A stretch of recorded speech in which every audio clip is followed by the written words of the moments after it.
Welcome back to the Haven Homestead Podcast, where we learn and grow together on our way to living more sustainable lives. My name is Chris, and this is episode 43. Today we're going to be talking about cheap gardening techniques with my mom, Master Gardener. Hi, Mom. Hi. So Glad to be on your program. Thanks, Mom. Thanks for being here. So today we're going to try a new recording software on Skype to see if it gives better sound quality than the last two Skype interviews that we've had. I didn't really like the quality of the sound, so we're trying a different thing today. We're going to do the same as we did last episode with the advertisements and where to find us, where to find more information at the end. So we'll get right into the topic, which is, as I said earlier, cheap gardening techniques. So my mom is the one who taught me all about gardening and got me into the garden when I was young. We always had a garden, it seemed like, growing up. When we lived in southern Idaho, we had gardens at the different houses we lived in, and really got to start raising animals and things that I really liked to do still. I got my start there with my mom, and she's in big part thanks to that. And from that, we've been able to help a lot of people learn how to live more sustainable lives. And so she's really to blame for for a lot of things that have gone on. So thanks, Mom. Thanks for that. No problem. So our first topic of discussion in this cheap gardening techniques, because we like to garden, we like to grow food, and we like to save money. So one of the most expensive things I've found is the fertilizer. One of the ways I think you can save money on the fertilizer is by using animal manure. And the two animal manures I have on here that people let you take away for free, or that you can produce very cheaply, is horse. You can go to horse stalls or people who raise horses, and you can get horse manure, and also worm castings. You can raise worms easily and cheaply. Just all you need is a tote and the worms and your kitchen scraps. As we were talking off air earlier, there's neighbors that had goats, right, Mom? Next to you Yes. guys. And I mentioned maybe you could go clean up the goat droppings next door before the next renters move into the house because the people just left. So I've heard that sheep and goat manures are really a good source of fertilizer, and but you have to make sure and watch out for the seeds that might pass through them. right, yeah, because they eat all kinds of stuff that cows go after the soft grasses and things, and the goats don't mind going after the more prickly things. I think Right. that, so they're the ones that are probably going to propagate those type of seeds. Mm-hmm. I suppose if someone has chickens, they'd probably let you muck out their chicken coop for free. Okay, that's something I was thinking too, is that the chicken manure builds up, especially if you have a lot of the creatures, and there's a lot of that can be used, and sometimes people get too much that they can't handle it all for their own use, and they would be glad to have some of it hauled out and cleaned up, clean their place up. Yeah, it really piles up under the roosts, especially because they Right. just poop all night and they make little rows of poop on the ground from all the. I mean, they park their bodies in the same spot every night and poop all night long. So I know the other Yeah. night we were in there trying to clip some wings, or we found some blood on one of the nesting boxes. So we were looking to see if all the chickens were there or if someone was injured, and one was injured on their wing, and so we found that out. But while I was in there grabbing chickens and looking at them, I was kind of under the roost, and I was narrowly missed by this huge poop. Fell right past my head, and I was like, "Oh man!" Hurried and Oh yeah. ducked out of the Watch, way. watch Uh, out. yeah. So animal manure, you have to be careful on whether it's hot or cold. So we talked about how rabbit manure was cold and chicken manure is hot. And I was looking up what hot and cold actually means. And what it means is the speed at which it breaks down. Mm. Yeah, so rabbit manure is higher in nitrogen than chicken manure, but it breaks down slower than chicken manure. That's why rabbit manure is a cold manure and chicken is hot, because it gets on there and breaks down so fast that it can burn your plants. So yeah, so it's more like a time release. So a mixture of that and something else would probably be a good plan, like your lawn clippings or straw or something else that's going to break down at a slower rate. Yeah, which is another one of the things like leaves. Another really cheap fertilizer and mulch are leaves from around your neighborhood. People have maple trees and stuff, and they rake up their leaves off their lawn, put them in a bag. That is perfect for you to take to your garden and just dump them in. Because I got to open the bag and they've already done all the work for you. You just collect the bags and dump them in your garden. You might have a little bit of trash. Sometimes people have trash that falls in their in their yard, and they just throw it in there because they figure it's going to the dump.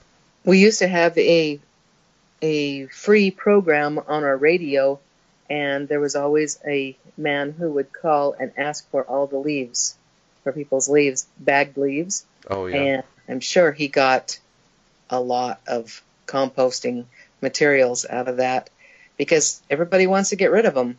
Well, and your And climate is desert, right?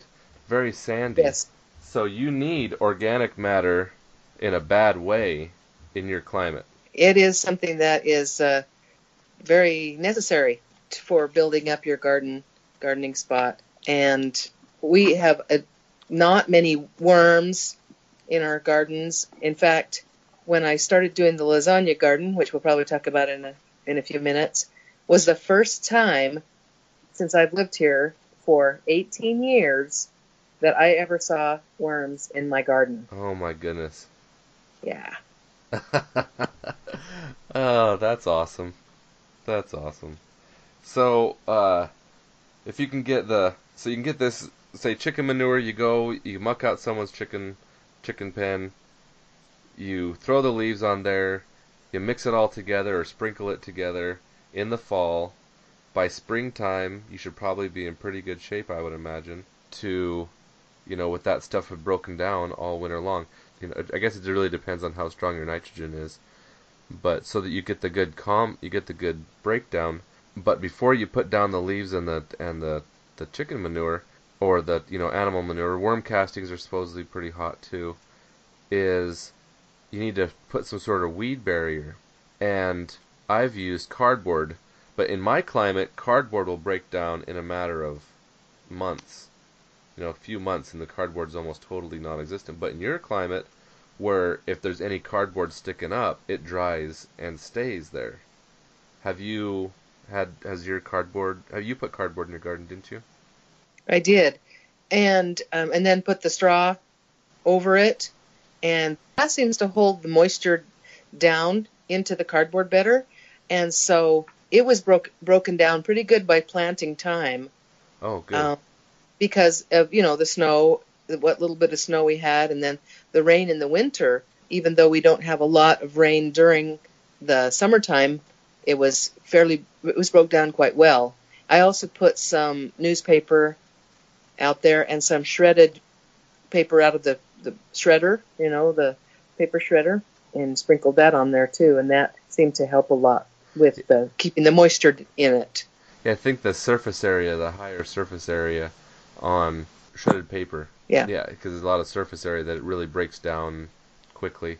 We put shredded paper in with our worms, and the worms make pretty good use of it too, as long as it gets wet, or we throw in newspapers through the shredder, because ink now, I think it's a national law or whatever, but most inks are soy based, so they're not harsh chemicals anymore, I guess, from what I've heard anyways. And you can get cardboard free from stores, and I mean, it's like when you go to move somewhere, it seems like it's easy to find boxes, and you just ask people too, do you have any cardboard, or if someone just moved in, could I get your cardboard? And you could do your whole garden probably with, Right. depending on how big it is. But take all tape off, take all your staples out, take all your labels off, and then just lay it down and overlap it so light's not getting through. And really, you shouldn't have much in the problem with weeds. Like I said previously, I've probably only spent maybe a total of an hour, hour and a half, something like that, weeding my garden all year. Where before, it seems like that was a major time sucker was weeding. Right. Okay. I have something to add to this part. Um, the place that we are has tumbleweeds, and the wind blows. We're right at the edge of the town, and so we get stacks and stacks and stacks of these tumbleweeds coming in, and it goes right on to where the garden is. And so I thought, oh great, we're going to have all these seeds, and so anyway, a few of them started coming up, but because of the mulch was so thick from the cardboard and the straw, and the several different layers, the weeds, you just touch them almost and they pop right out.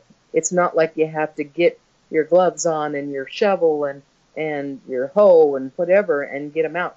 They just come right out so easy. And there really wasn't a lot of them that grew, and I don't, they may have got smothered in the depth of all of it, I guess, maybe, or something. But the ones that did come up, easy to get out. You didn't even have to get your gloves on, hardly. Just get out there and just pluck those little things out. That's nice. I thought so. I mean, there are probably thousands of seeds deposited by those tumbleweeds rolling right across your garden. Right, and I think a lot of it was because of the mulch that they kind of, I don't know what happened, but they kind of got lost in there or something, and didn't germinate. Or maybe it was they germinated and then got the heat, that could have been made from the garden or from the air. One thing I think about that is the tumbleweeds don't grow where we live. Mm-hmm. And I think it's because it's too moist for them, that the seeds will rot rather than germinate. That could be. And I mean, even if we haul like goat head thistles back or the sandburrs or any of that stuff like that back here, it doesn't grow. I mean, the seeds will rot and not. More of a desert plant then. Yeah. And so I think that you have made a microclimate in your garden with moisture so that those tumbleweeds just, it's not a good spot for them to germinate. Cool. Yeah. Heck that yeah. sounds good to me. Yeah. Yeah, it does. And usually when you have to pull up tumbleweeds, it's really hard on the hands, Right, because even as small weeds, they are still stickery. Yeah, been there, done that. But it is important for everyone to use gloves, because the dirt and the plant matter and things dry out your hands so much. Oh, yeah. And I do not use gloves, but I'm really sold on them now, especially as I get older, because my skin isn't as moist and supple as it used to be. Gloves help a lot with that. We don't know we've spent a lot of time on the fertilizer and compost section, but really, when you think about the health of your garden, your fertilizer, your soil health, your soil makeup is really a really big part of your overall success, I think, that you'll find. And so we have only two more things here to talk about on the fertilizer and compost. And one is, and I mentioned this earlier, that organic fertilizer, or I mentioned this on another podcast, but organic fertilizer is better for your garden than commercial fertilizer, because at the end of the season, it's made your garden better by organic matter. And the grass clippings, like you mentioned earlier, are one of those things that you can get from your garden or from your lawn, because your lawn produces grass and you want to keep it looking nice, so you cut it, and you can use that on your garden as mulch. However, be careful if people, where you get your grass clippings from, because a lot of people will use herbicides in their lawns, and that can damage your garden plants. All broadleaf plants, so like a 2,4-D, all broadleaf plants it'll kill off, and those could be persistent herbicides that you might be putting into your garden. Also, your wheat, straw or oat straw or any of the straw you get might possibly be contaminated with that 2,4-D as well. So if you have your own lawn clippings, that's a good source right there. Right, because you know where it's coming from. Yeah. Right.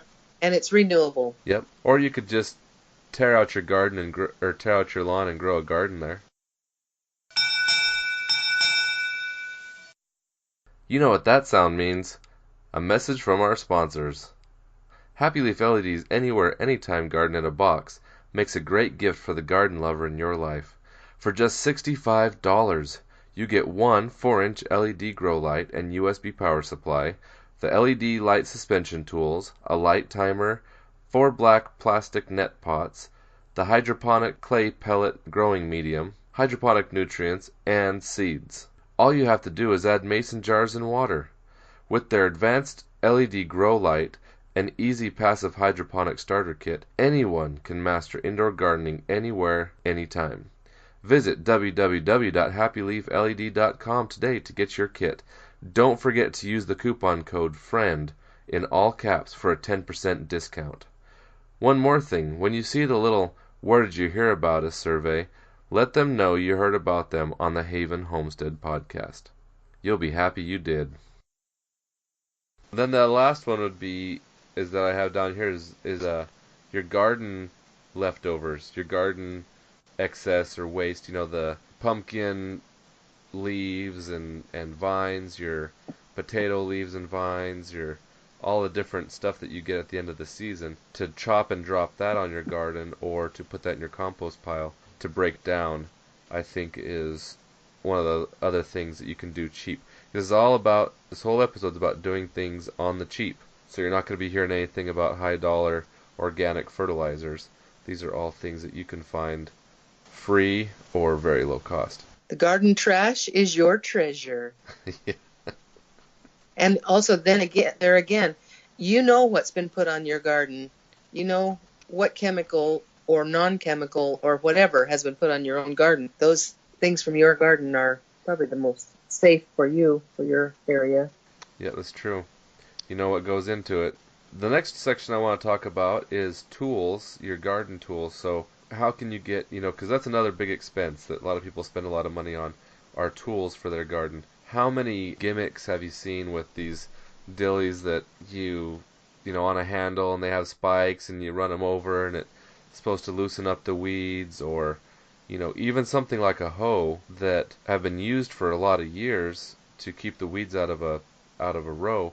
If you have heavy mulch, you don't even need a hoe, because what few weeds do come up, you just easily pluck out. Mm-hmm. I mean, has that been well, we'll talk about that here in a minute with the when we talk about the garden styles. But so with tools, we can find some really cheap tools at yard sales. If people are getting rid, and people don't usually get rid of shovels or rakes because they don't, it's not like I got one, so I'm going to get the old one away or, sell the old one.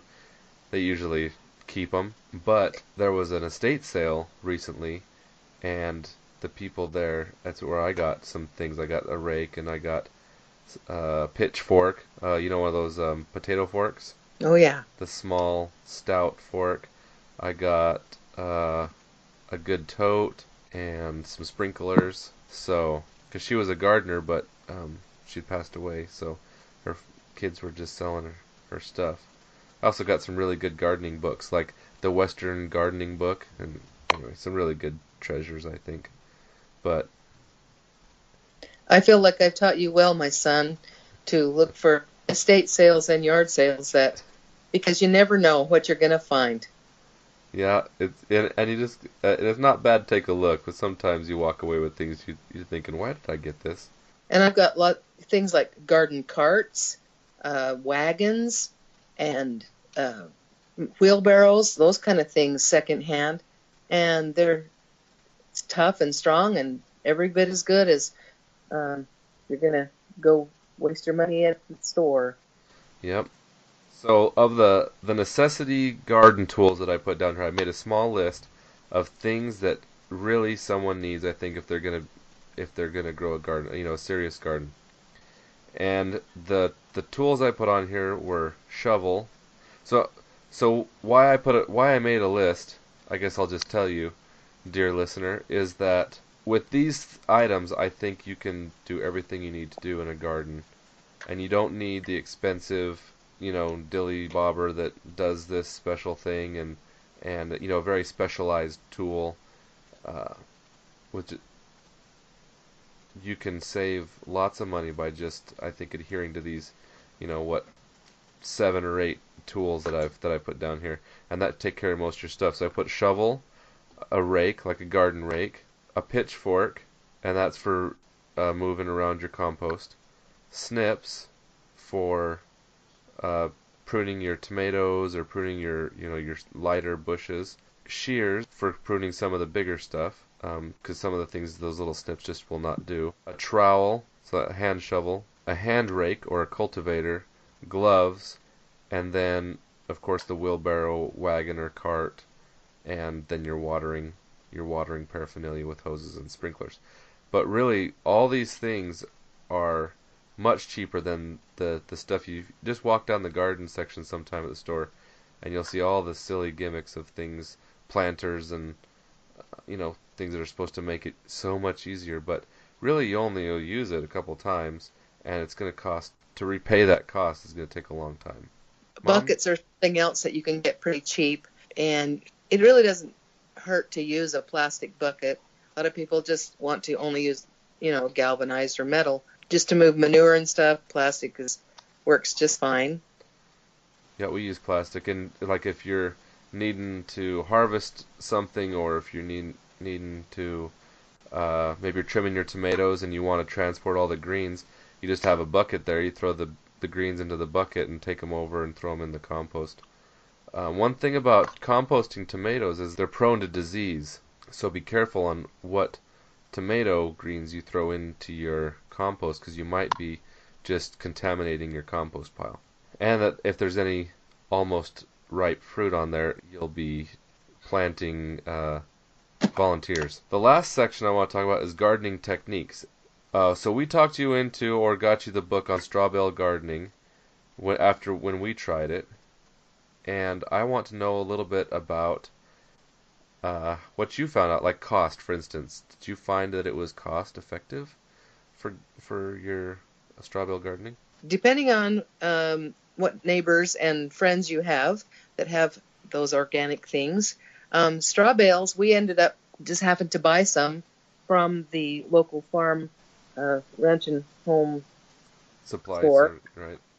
And, well, put a plug in for them, Northwest Farm Supply. Anyway, Oh yeah, there's some good people there in Hermiston, right? yes. Yep. And there were straw bales were $5 a piece, and we could hardly have gone somewhere out in a field or whatever and got it any cheaper than that. Anyway, then of course the watering, we used the PVC pipe with the drip tape across it, Right. and the local irrigation store, and it was $10 probably about for all of the doodads we needed for it. So you put a PVC pipe along the length of the garden and then just ran drip tape from nipples off of it onto the bales themselves? Right. Down the middle of them? Yep. Okay. We did have to put in a little bit of money into the fence. We put wire fence stuff in the middle of each bale for climbing, for the vines and plants to climb on to hold Sure. them up. So that cost us a little bit, but we already had some fence posts, and we just put those on each end of the rows and made sure we had a weed barrier, which we got at a yard sale, and it was cheap. So it really, other than we did use commercial fertilizer because we had it available to us, and not a lot of organic fertilizer, but it worked quite well. So I feel like it was, not a lot of cost, but it's the really cool thing about the strawbale gardening is that you can do it just about any place you want to. You could even do it.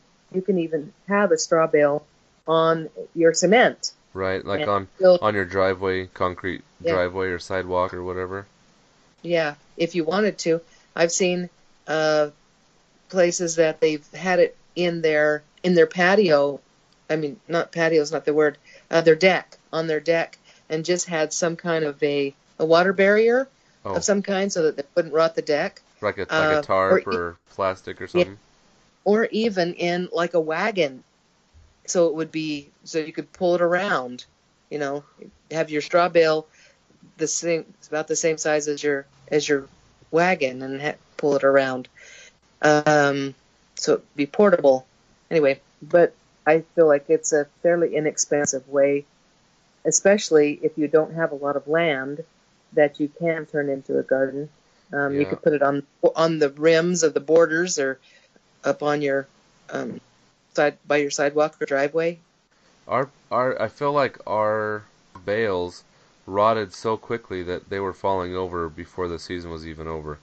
But in your area, on yours, it didn't seem like that was the case. Right. I felt like they got plenty hot to start uh, germinating everything a little earlier than the everybody else's garden could be started. That's true. Uh, Yeah.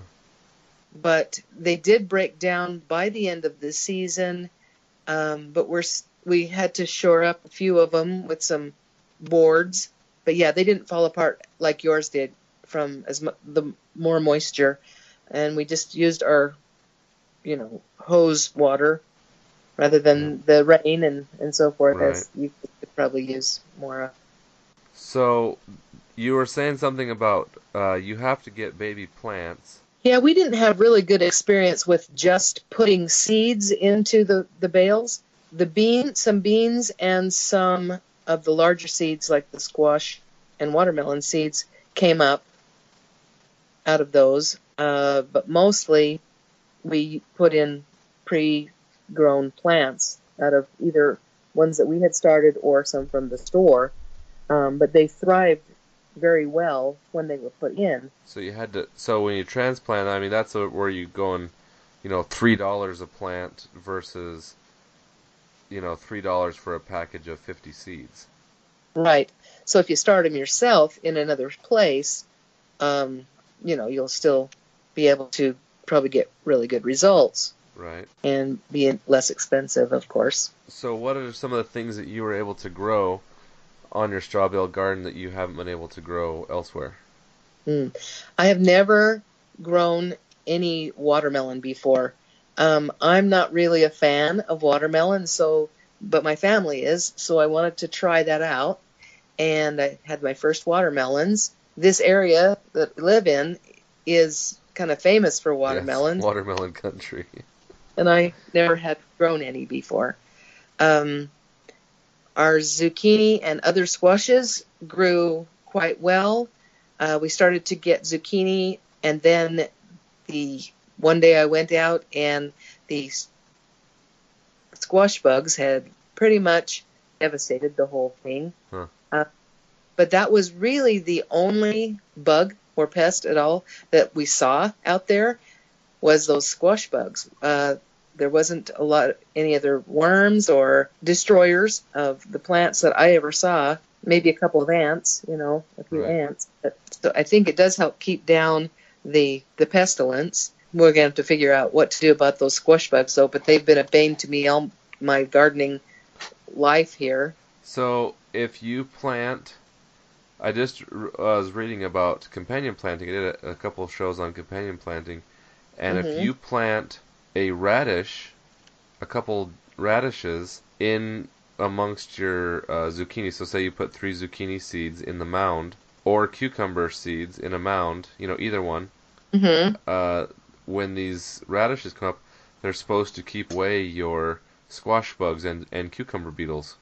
Hmm. And you just let the radish go, and it can go to seed and everything, and you just let it grow as big as it wants to, but the smell of it or something keeps away those beetles. Mm. Okay, so now that reminded me that we had planted some turnips. That was another thing that I had never planted or known if I even liked or wanted to have. And those just took off like crazy. They were so hugely gigantic by the time I finally realized that they needed to be pulled out. But they were some that we did plant from seed. We put some of the potting soil on the top, Sure, yeah. and left them in there, and then the roots went down into the bale, and It turned out it well, was, huh? yeah, they were really good. You know, one They're thing that I've really found crazy. recently that some people grew that I didn't know I would like that much is parsnips, Oh, and they are really good. It's kind of like a mix between a potato and a carrot, but mm, they're sweet and so but they're white, so you can like mix them in with mashed potatoes, and it's just oh, like mashing carrots in with the potatoes, but and it gives them kind of a sweet flavor. It's really nice. I huh. like parsnips. Well, the young Um, turnips are better than the old turnips. okay, that's duly noted. Uh, We also grew some the tomatoes and the peppers. Peppers didn't really do very well in ours. ours We neither.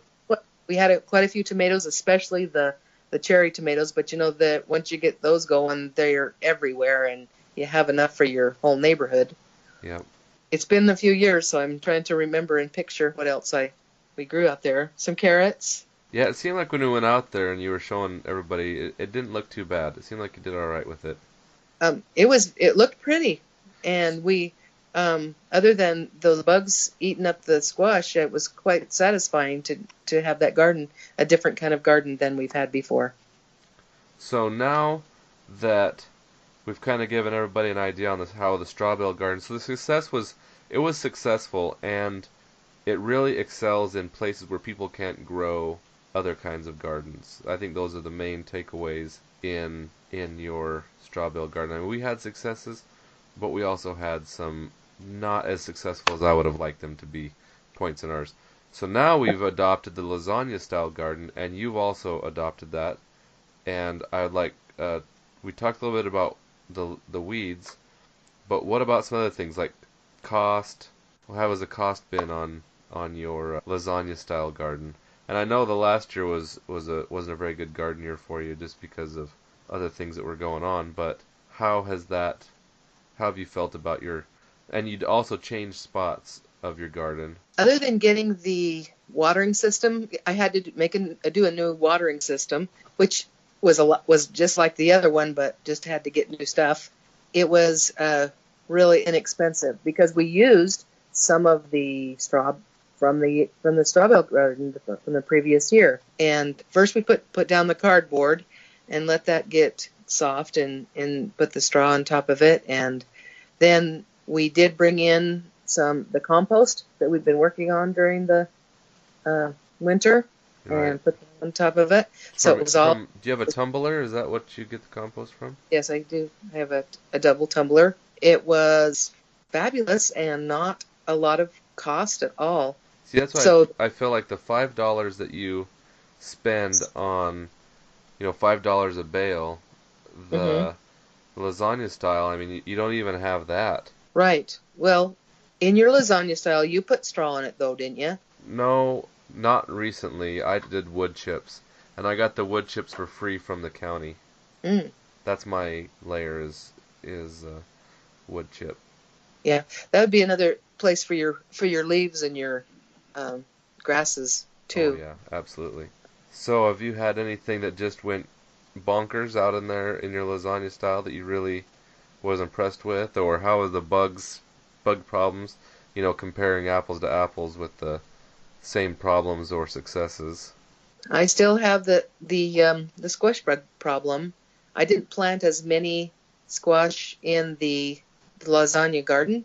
I thought I'd go few, and they get looking really good and nice and full, and then one day they're just skeletons from those darn bugs. So yeah, 'cause squashing them and stuff, like going out there and plucking them off and stuff is just so labor intensive. But Right. on the in the book, carrots love tomatoes and roses love garlic. It says that if you plant your squash a little bit later, plant it midsummer, you're probably gonna have less squash bugs just because they come through at a certain time of year, and that's usually the time of year when, if you planted in early, May or something, and your plants are right at the time when they're most delicious for the squash bugs. So if you plant them a little bit later, then they've already had their run, and you should get a better success. Well, we'll give that a try this year. Okay. Yeah, that might help out. Have any of your plants done really well? Tomatoes are always the number one, They always seem to do really well. I have a bunch of chives that I got a pot of them one time, and I have transferred those from each garden to each garden that I've had, and they just keep thriving.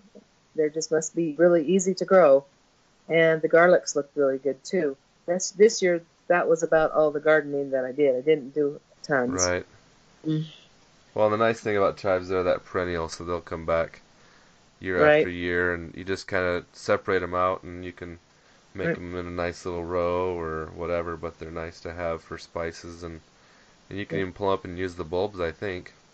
Like They get little... prettier and prettier too. Yep, they sure do. Well, I think that has covered most of our low-cost gardening techniques. We love to garden and we love to save money, so put them together. Thanks, Mom, for being on the podcast. You're welcome. It I'm was kind of fun. good. I'm glad that you enjoyed it. You say it's kind of fun? Yeah. It wasn't Kind really of fun? scary. Scary? Yeah. Don't be nervous. It's all right. Nobody's gonna judge you. If they listen to me all the time, then I'm sure that they'll be just fine with you. So if you want to find out any more about us, head on out to www.havenhomestead.com, where you can find out about us, the website, hear all the past episodes of the podcast, see pictures of us, see what we look like, put a face with the voice. Also, please head on out to patreon.com/havenhomestead. That's www.patreon.com/havenhomestead. And support us there for as little as $1 a month. But if you support us at levels of $10, you can get homemade spurtle or mug, or if you support us at higher levels, you get better swag, plus the spurtle and mug. So head on out there and support us today. Keep us doing this important work of helping people live more sustainable lives. Also, we have channels on YouTube at Haven Homestead. Facebook is Haven Homestead 2009. On Instagram, we're the Haven Homestead, and on Twitter, we are just plain old Haven Homestead. So, come out, visit us, like, subscribe, etc., etc. Grow your garden and be healthy. Thanks, Bob. Grow your garden and be healthy. This has been the Haven Homestead podcast, where we learn and grow together on our way to living more sustainable lives. Thanks for listening.